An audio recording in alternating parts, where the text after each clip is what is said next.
Attitude actually जो है हमारे लिए क्या हो जाता है, एटीट्यूड एक हमारा रवैया, मतलब हमारे व्यवहार, जो हमारा कंटिन्यूअस बिहेवियर होता है ना, वही हमारा एटीट्यूड होता है। ठीक है, एटीट्यूड का मतलब ये नहीं होता है कि वो लड़का गुस्सैला है, ये है। एटीट्यूड का मतलब वो नहीं होता।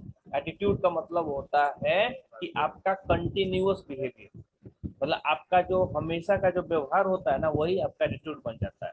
जैसे कि मान लीजिए मेरा व्यवहार शांत है, मैं हमेशा शांत रहता हूँ, तो मेरा एटीट्यूड क्या है, शांत है। अब कोई लड़का है जो शॉर्ट टेम्पर है, बड़ा जल्दी गुस्सा हो जाता है, तो वही उसका एटीट्यूड है। कुछ लड़के होते हैं जो हर बात में चिढ़ते रहते हैं, गुस्से ही रहते हैं, तो उनका वो एटीट्यूड है। तो एटीट्यूड का मतलब होता है कंटिन्यूअस बिहेवियर, मतलब जो आपका हमेशा से जो व्यवहार रहता है ना, वही आपका क्या है, attitude. And if men's behaviour is good, then his action will be either correct or safe. और किसी भी व्यक्ति का बिहेवियर अच्छा रहता है ना, तो उसका जो भी वो एक्शन लेगा, तो या तो एक्शन उसका सही होगा या तो सुरक्षित होगा। ठीक है, अगर किसी भी व्यक्ति का व्यवहार अच्छा है, तो जो भी वो काम करेगा, जो भी वो एक्शन लेगा, तो हमेशा अच्छा ही एक्शन लेगा। या तो उसका एक्शन अच्छा होगा, या तो उसका एक्शन क्या हो जाएगा, सुरक्षित होगा। ठीक है, क्योंकि किसी भी व्यक्ति का बिहेवियर तब अच्छा होता है जब वो आदमी अच्छा होता है। जब आदमी अच्छा है तो व्यवहार अच्छा है, और जब व्यवहार अच्छा है तो जो भी काम करेगा तो अच्छा ही ना करेगा। अब अच्छा आदमी है तो फिर चोरी या किसी को मारपीट तो नहीं करेगा। ठीक है, क्योंकि वो अच्छा आदमी है। अच्छा आदमी इसलिए उसको बोला जा रहा है, क्यों, क्योंकि उसका व्यवहार अच्छा है, उसका रवैया अच्छा है। तो एटीट्यूड को हम लोग बोल सकते हैं किसी भी व्यक्ति का रवैया। अब रवैया किसी का अच्छा भी हो सकता है, किसी का खराब भी हो सकता है, किसी का गुस्सैला भी हो सकता है, किसी का अलग अलग, हर किसी का अलग अलग रवैया होता है। इसीलिए कहते हैं कि हर व्यक्ति का अपना अपना एटीट्यूड होता है। लेकिन कोई कहे कि हाँ 2 मिनट के लिए मैं गुस्सा हो गया, कोई अब कहे कि नहीं ये तो सर तो बड़ा गुस्सैले नेचर के हैं, इनका एटीट्यूड तो बड़ा गुस्सैला है, तो नहीं, वो मेरा एटीट्यूड नहीं। एटीट्यूड तो वो होता है ना जो मेरा, आप मैक्सिमम टाइम जो हमें आप जिस नेचर में देखते हैं ना, वो मेरा एटीट्यूड। अब मान लीजिए मैं हमेशा झगड़ेला टाइप का हूँ, और 2 मिनट के लिए शांति से बैठ गया, तो इसका मतलब थोड़ी हुआ कि मैं सुधरा हुआ आदमी हूँ, नहीं, वो मेरा एटीट्यूड नहीं हुआ।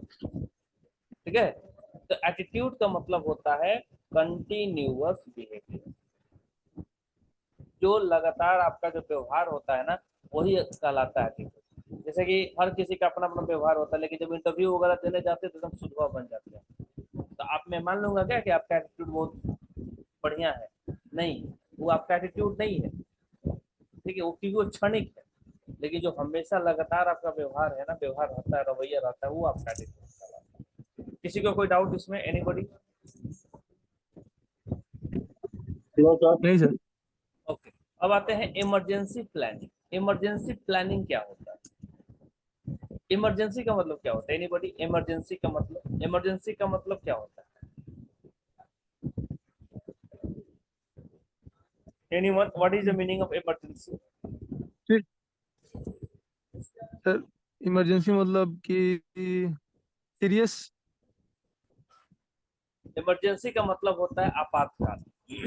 इमरजेंसी का मतलब होता है आपातकाल, मतलब एक ऐसा सिचुएशन जो नॉर्मल ना हो, उसको हम लोग बोलते हैं इमरजेंसी। इमरजेंसी का मतलब क्या होता है कि एक ऐसे सिचुएशन जो नॉर्मल ना हो, उसी को हम लोग इमरजेंसी बोलते हैं।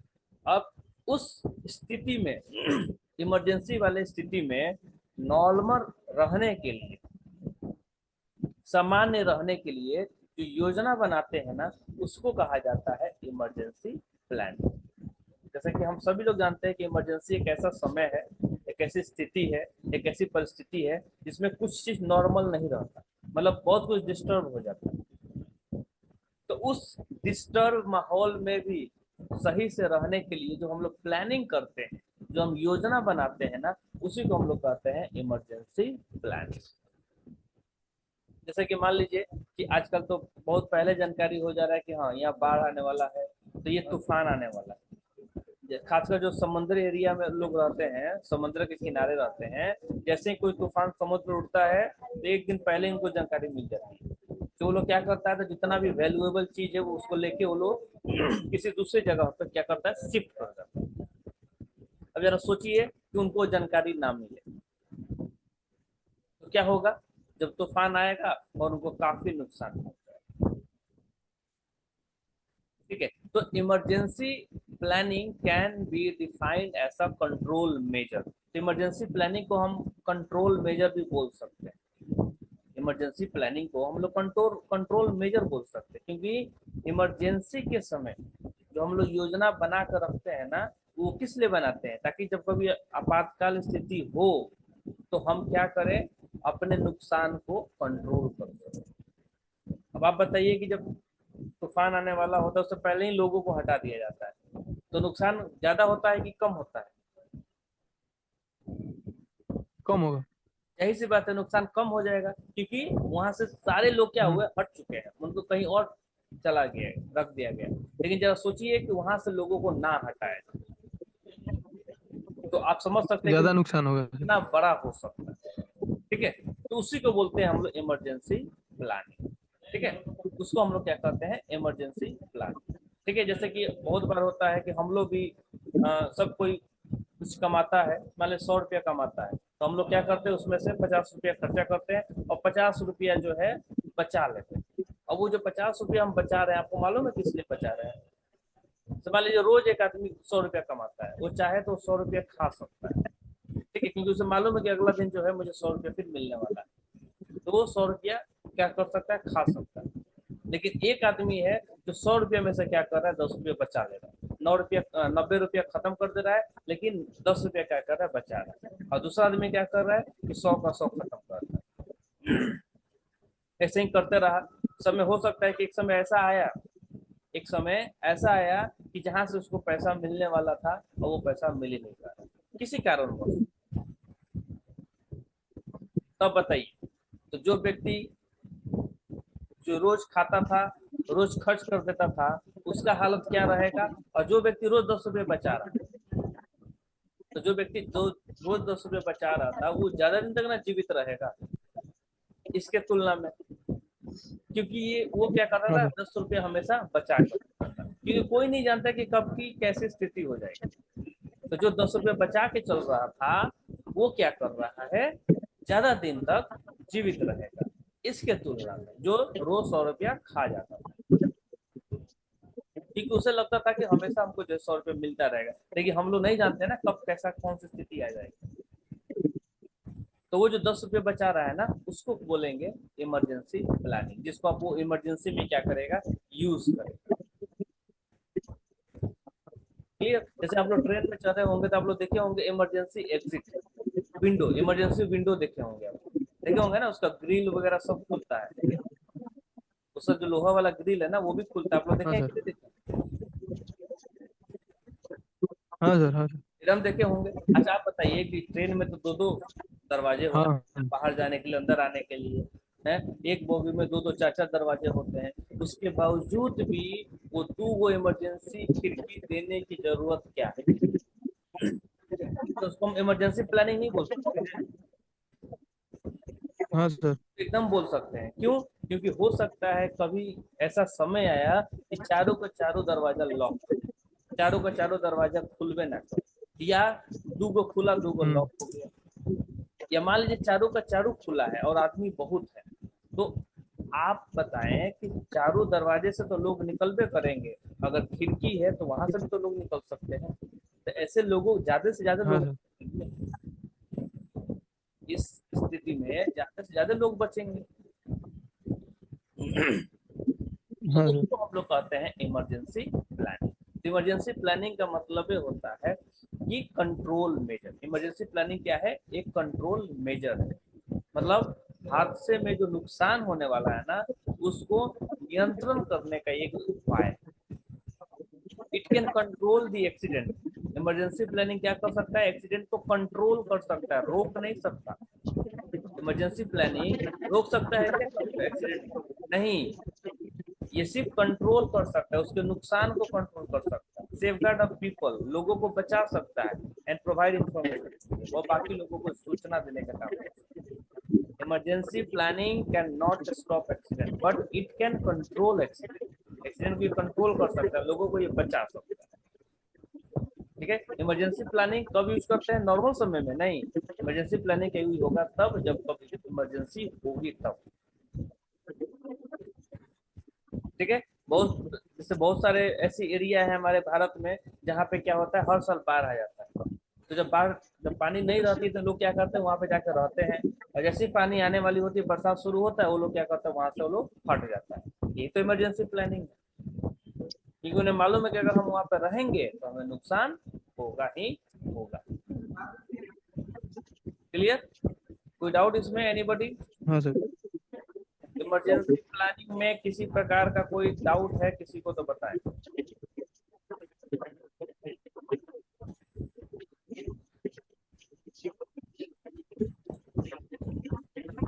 चलिए, अब जो है हम लोग को बहुत ही इंपॉर्टेंट टॉपिक को डील करेंगे, जिसका नाम है LEL या UEL। काफी इंपॉर्टेंट टॉपिक है, ठीक है, जिसका नाम है LEL या UEL, लोअर एक्सप्लोसिव लिमिट या अपर एक्सप्लोसिव लिमिट।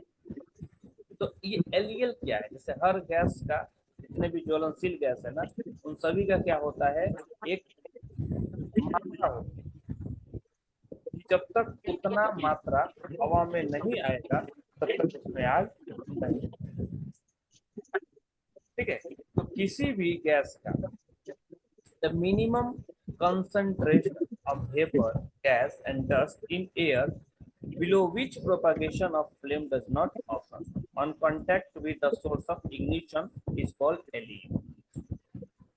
किसी भी वेपर गैस का या डस्ट का वो कम से कम मात्रा जिसके नीचे उसमें आग ना लगे, अगर आप इग्निशन सोर्स अप्लाई कर रहे हैं उसके बावजूद उसमें आग ना लगे, उस मात्रा को हम लोग कहते हैं LE। ठीक है, किसी भी गैस का वो कम से कम मात्रा जिसके नीचे उसमें आग ना लगे, इग्निशन अप्लाई करने के बावजूद उस मात्रा को हम लोग कहते हैं LEL, लोअर एक्सप्लोसिव। जैसे मान लीजिए अगर मैं बोलूं कि मीथेन गैस का LEL कितना है 5%, एग्जाम्पल, तो ये 5% क्या है, तो मीथेन गैस का LEL, क्योंकि 5% से नीचे अगर गैस मीथेन रहेगा ना तो आग नहीं लगेगी, लेकिन जैसे ही मीथेन गैस 5% हो जाएगा इसमें आग लग जाएगी, या 5% से ऊपर हो जाएगा तो इसमें आग लग जाएगी। तो इसी तरीके से हर गैस का अपना LEL UEL, ठीक है। LEL हमारे लिए क्या हो जाएगा, तो मिनिमम, कम से कम कंसंट्रेशन, मात्रा किसी भी वेपर का, गैस का एंड डस्ट का, जिसमें जिसके नीचे क्या हो आग ना लगे, जिसके नीचे, जिस मात्रा के नीचे क्या हो आग ना लगे, उसी मात्रा को हम लोग कहेंगे LEL। ठीक है, और UEL क्या है, तो UEL है the maximum proportion of vapor, gases and dust in air above which propagation of flame does not occur। अब ये क्या है, तो LEL हमारा मिनिमम था, और ये क्या है मैक्सिमम, किसी भी गैस का वो ज्यादा से ज्यादा मात्रा जिसके ऊपर आग ना लगे। मान लीजिए मीथेन गैस का मैं एग्जांपल ले रहा हूँ, तो मीथेन गैस का LEL कितना है 5%, और इसका UEL कितना है 17%। तो जैसे ही हवा में गैस 5% होगा मीथेन, तो इसमें क्या हो जाएगा आग लग जाएगा। और कब तक आग लगेगा, तो जब मीथेन गैस 6 है, 7 है, 8 है, 9 है, 10 है, 17% है, तब तक आग लगेगा। लेकिन जैसे ही 17% को झेलेगा इसमें आग नहीं लगेगा, कितनों माचिस मार लीजिए आग नहीं लगेगा। क्यों? क्योंकि वो गैस जो है अपने UEL तक पहुंच चुका है। ठीक है, UEL तक पहुंच चुका है। किसी भी गैस का वो कम से कम मात्रा जिसके नीचे उसमें आग ना लगे, और UL क्या बताता है, तो किसी भी गैस का वो ज्यादा से ज्यादा मात्रा जिसके ऊपर उसमें आग ना लगे। ठीक है, कोई डाउट इसमें ठीक है। एनीबॉडी? नहीं सर। Hello sir. नहीं सर। चलिए एक बार डायग्राम से मैं इसको समझा देता हूँ। जैसे कि यहाँ पे देखिए आप, यहाँ पे कौन सा गैस लिया गया है, तो यहाँ पे मीथेन गैस लिया गया है। मीथेन गैस का LEL कितना होता है 5% बाई ये 5। मतलब 5%। अभी हमारे पास एयर टोटल कितना है, तो 100% है ना जी। इससे तो परसेंटेज तो 100 से ज्यादा हाँ मिल सर। सकता है। ये सुनो, नहीं नहीं। ठीक है, तो अभी हमारे पास एयर कितना है, 100%। अब मीथेन का एलईएल कितना है, 5%। और मीथेन का यूईएल कितना है, 17%। मतलब जैसे ही 17। हवा में 5% मीथेन आप छोड़िएगा ना, तो हवा में क्या हो जाएगा, आग लग जाएगा। और ये आग तब कब तक जलेगा, तो जब तक आपकी गैस की मात्रा 5 से 17% पहुंचती है तब तक। जहां से आपने 17 से ज्यादा पहुंचाया गैस, तो उसमें आग जो है नहीं लगेगा। 18% हो जाएगा तो उसमें आग क्या होगा, नहीं लगेगा। ठीक है, जैसे कि आप देखिए यहाँ पे दिखाया गया है, ये जो एरिया है ना, ये 5% से कम है। तो यहाँ पे क्या है, नॉन एक्सप्लोसिव। क्यों, टू लीन, मतलब गैस की मात्रा बहुत कम है, इसीलिए ये क्या है हमारे लिए, नॉन एक्सप्लोसिव जोन। लेकिन जैसे ही आप 5% से आगे जब बढ़ रहे हैं, देखिए आगे बढ़ रहे हैं, तो आप कहाँ तक आ गए, एक्सप्लोसिव रेंज में आ गए, मतलब इस गैस में आग लग जाएगी। तो कब तक लगेगी, तो जब तक आप 17% तक। देखिए जैसे ही आप 17 से आगे बढ़ रहे हैं, देखिए नॉन एक्सप्लोसिव फिर से हो जा रहा है। क्यों, क्योंकि टू रिच। अब यहाँ पे गैस क्या हो गई, ज्यादा हो गई, यूईएल से ज्यादा हो गई। ठीक है, यूएल से क्या हुई, ज्यादा हो गई, तब इसमें आग जो है नहीं है। मतलब आग जो लगता है ना, वो एल और यूईएल के बीच में ही आग लगता है। किसी भी गैस के एलईएल से लेकर यूईएल के बीच में ही आग लगता है। उसके बाद आग जो है उसमें नहीं, ना उसके ऊपर लगेगा और ना ही उसके नीचे लगेगा। Clear everybody. हाँ सर। हाँ सर। किसी को कोई डाउट है तो बताएं। नो नहीं सर। सर।